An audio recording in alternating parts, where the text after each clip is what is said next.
Hello students, welcome to the online classes of Sri Mahavir International School, Rainbal. I am Rinda. I am your business studies teacher of class 12th. So I hope you all are safe at your home and also following the instruction given by the government during this pandemic. So after laying down the plans and objectives, the next function to be performed by the managers is organizing. It determines what activities and resources are required and decides who will do a particular task, where it will be done, and when it will be done. So your fifth chapter is organizing. So after studying the chapter, you should be able to explain the concept of organizing, explain the process of organizing, describe the importance of organizing, explain the meaning, advantages and disadvantages of functional organization, explain the meaning, advantages and disadvantages of divisional organization. So, formal and informal organization is not a part of your syllabus. So, next is delegation, that is concept, elements and importance, and describe the importance of decentralization and concept and difference between delegation and decentralization. So, what is organizing? Organizing can be defined as identifying and grouping different activities in the organization and bringing together the physical, financial and human resources to establish most productive relations for the achievement of a specific goal of organization. But what is organization? Organization is a group of people who form a business club and many more extra together in order to achieve a particular aim.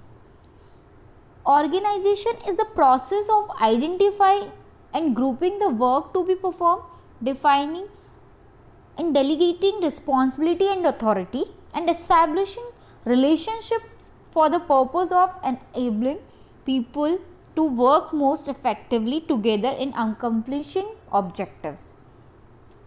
So, according to Henry Fayol, to organize a business is to provide it with everything useful to its functioning: raw material, machines and tools, capital and personnel. Personnel means workers, labor.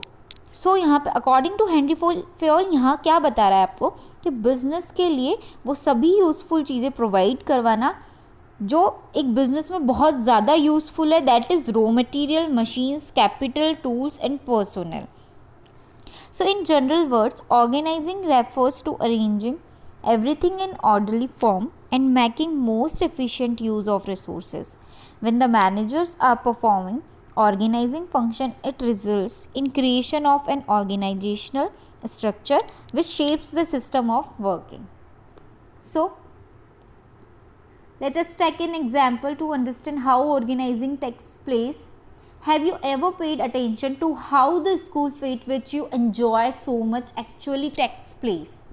What goes on behind the scene to make it the desired reality you want? The whole activity is divided into task groups, each dealing with the specific area, like the food committee, the decoration committee, the ticketing committee and so on. These are under the overall supervision of the official in charge of the event.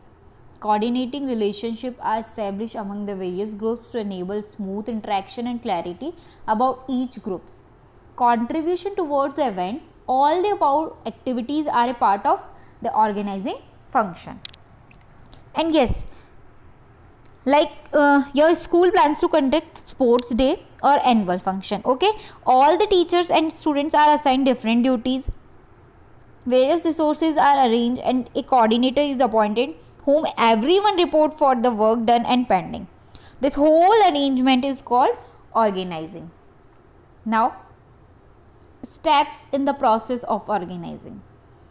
Organizing involves a series of steps that need to be taken in order to achieve the desired goals. Let us try and understand how organizing is carried out with the help of an example. Suppose 12 students work for the school library in the summer vacations. One afternoon, they are told to load a shipment of new releases, stock the bookshelves, and then dispose of all waste like packaging, papers, etc. If all the students decide do it in their own way, it will result the mass confusion. However, if one student supervises the work by grouping students, dividing the work, assigning each group their culture, and developing reporting relationship among them, the job will be done faster and in a better manner. So from the above description, the following steps emerging in the process of organizing. So first is identification and division of work. Okay. So what is the first process? First process, it means what is the first step? So first step is identification and division of work. The first step in the organizing is identifying and dividing the work as per plan. The division of work makes sure there is no duplication of work and there is no burden of work on one person. Work can be shared among the employees. The managers divide the work into smaller units and each unit of work is called job. तो first step क्या है आपका? Identify करना और divide करना अपने उस work को. द डिवीज़न ऑफ वर्क, जो आप वर्क डिवाइड कर रहे हो, ऐसा नहीं हो कि बार बार एक ही पर्सन को दो बार वही सेम वर्क आपने प्रोवाइड कर दिया, तो एक ही पर्सन पे बर्डन ना हो. तो इसलिए क्या करना होगा? आपको वर्क डिवाइड करना होगा और आइडेंटिफाई करना होगा. Work can be shared among the employees. The manager divide the work into smaller unit and each unit of work is called a job. So for example, in a bank, every individual is assigned a job. One cashier accepts cash, one cashier makes payment, one person issues checkbook, one person receives checks, etc. With division of work into job, the bank work very smoothly and systematically. Okay. Now second is departmentalization, that is divided into two parts. So look.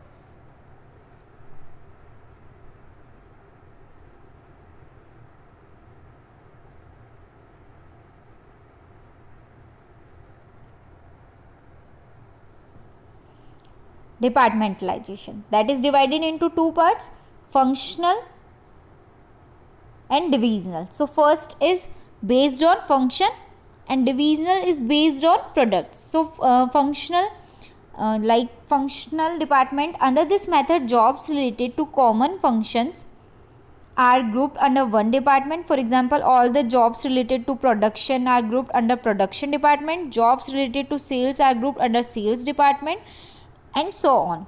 And like divisional department, when an organization is producing,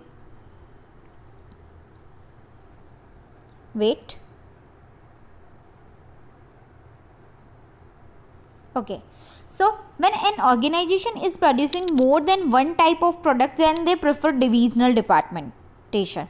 Under this, job related to one product are grouped under one department. For example, if an organization is producing cosmetics, textiles and medicine, then jobs related to production, sale and marketing of cosmetics are grouped under one department, and jobs related to textile under one, and so on. Okay. So now third is assignment of duties. Identify कर लिया आपने, work divide कर दिया, department बना दिए आपने. अब आपका थर्ड पॉइंट आता है, थर्ड स्टेप आती है ड्यूटीज़ असाइन करना. Okay. So it is necessary to define the work of different job positions and accordingly allocate work to various employees. Once departments have been formed, each of them is placed under the charge of an individual. Jobs are then allocated to the member of each department in accordance to their skills and experience. It is essential for effective performance that a proper match is made between the nature of a job and the ability of individual. The work must be assigned to those who are best fitted to perform it well. Yes, after dividing the organization into specialized departments, each individual working in different department is assigned a duty matching to his skill and qualifications. The work is assigned according to the ability of individuals. Employees are assigned duties by giving them a document called job description. This document clearly defines the content and responsibilities related to the job। Job description में क्या आता है, आपका timing, working timing, आपको क्या work करना है, आपको किसको रिपोर्ट करना है, job duties. Okay, now fourth point is establishing reporting relationship. After grouping the activities in different departments, the employees have to perform the job, and to perform the job, every individual needs some authority. So, there should be balanced between both responsibility and authority. According to Henry Fayol, after grouping the activities in different departments, the employees have to perform the job, and to perform the job, every individual needs some authority. So, in the fourth step of organizing process, all the individuals are assigned some authority matching to the job they have to perform. The assignment of the authority results in creation of superior subordinate relationship. Superior subordinate relationship is compulsory in every business, क्योंकि आपको पता होना चाहिए कि हमें काम करके किसको रिपोर्ट करना है, मेरे मैनेजर्स कौन हैं, मुझे किसको रिपोर्ट करना है। So the individual of higher authority becomes the superior and with less authority becomes the subordinate. With the establishment of authority managerial hierarchy means like top level, middle level and lower level, gets created chain of command, and principle of scalar chain follows this hierarchy. So what is the principle of scalar chain? According to Henry Fayol, scalar chain means line of authority or chain of superiors from highest to lowest rank. Okay, Fayol insists that chain must be followed strictly in the organization. Every information must pass through every key of this chain. No skipping of any one key should be allowed. So, the managers with maximum authority are considered as top level managers. Managers with less authority become part of middle level management. Managers with minimum authority are grouped in lower level management. So, with establishment of the authority, the individuals can perform their jobs and everyone knows who will report to whom. Please underline this. So, with establishment of the authority, and individuals can perform their jobs and everyone knows who will report to whom. So, 4 steps are here. First is division of work, that is identify and division of work or activities. Grouping the activities, then creating departments, then assigning duties, then giving or assigning responsibility or authority, creating a framework within which operational and managerial activities are performed, creating superior subordinate relationship, creating managerial hierarchy, determining style of working of an organization, creating relationship between authority and responsibility. So again I repeat, organizing can be defined as identifying and grouping different activities in the organization and bringing together the physical, financial or human resources to establish most productive relationship for the achievement of specific goal of organization. So next some MCQs are here. Organizing doesn't include A. What will be done, B. By whom will be done, C. When will be done, D. How will be done. So how will be done is correct answer, because how will be done is a part of planning.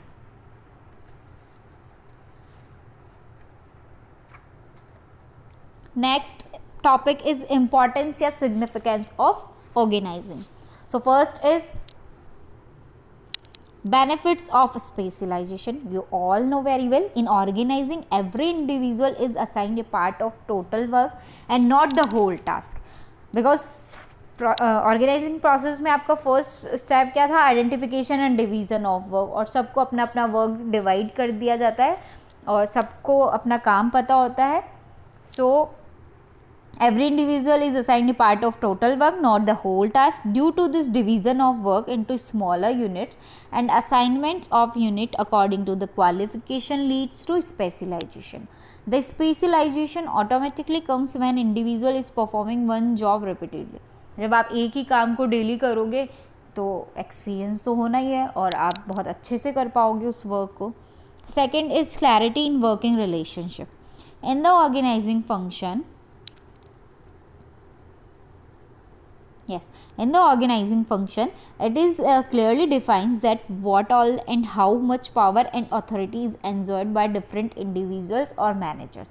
आप सभी को अपनी authority पता है, अपनी responsibility पता है कि मेरे को किस चीज़ की कितनी अथॉरिटी है. मेरे पास में फाइनेंस की अथॉरिटी है या नहीं है वो मुझे पता है, बिकॉज मेरे को जब जॉब डिस्क्रिप्शन में कंप्लीट मुझे बता दिया गया था क्या मेरा जॉब ड्यूटीज़ है, कैसे काम करना है, कैसे नहीं करना है, क्या रूल्स है, क्या रेगुलेशंस है. तो वर्किंग रिलेशनशिप में एक टॉप लेवल, मिडल लेवल और लोअर लेवल तीनों में डिफरेंसेस होते हैं. सबको अपना वर्क पता होता है, तो क्लैरिटी होती है उनके वर्क में कि किसको क्या काम करना है. Okay, each manager knows very clearly to whom he can give order and from who he has to receive the order. The superior subordinate relation is clearly defined in organizing. Now third point is optimum utilization of resources. So in the organizing function, there are very few chances of duplication of work or overlapping of work because the jobs are assigned to different individuals by clearly defining the jobs in job description document. Please underline this. So there are no chances that the same work is performed by two or more individuals. That is related to first step of organizing process, identification and division of work. And fourth is adoption to change. Whenever the changes take place in the business environment, with the help of organizing function, these changes can be adopted systematically because organizing function create different departments and group related activities under each department. With this, change can be adopted only in that area which may be affected by these changes, and changes can be easily communicated to whole organization through departments.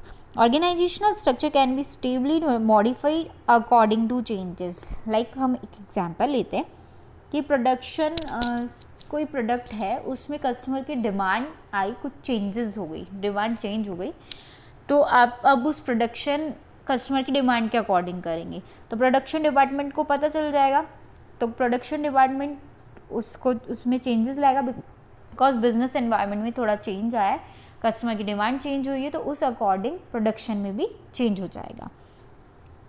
So fifth is effective administration. In the organising function, the similar and related jobs are grouped under one department, which leads to unification of efforts and harmony in work.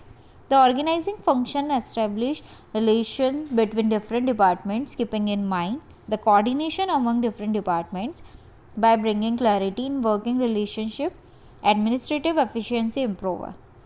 Now sixth is expansion and growth. With optimum utilization of resources and proper division of work and departmentation, companies can easily meet the challenges and can expand their activities in a planned manner. And seventh is development of personnel. Personnel means workers, laborers. So delegation of authority is an important part of organizing. By delegating the routine, the managers can concentrate to develop new methods and ways of performing job. It gives them time to innovate new technologies and areas for growth of the companies. Delegation not only reduces the workload of manager, but it also helps them use and realize their full potential for more creative work. Okay, so importance, first is benefits in specialization, second is clarity in working relationship, third is optimum utilization of resources, fourth is adoption to change, fifth is effective administration, sixth is expansion and growth, and seventh is development of personnel. So next topic is organizational structure. So we will discuss in next video.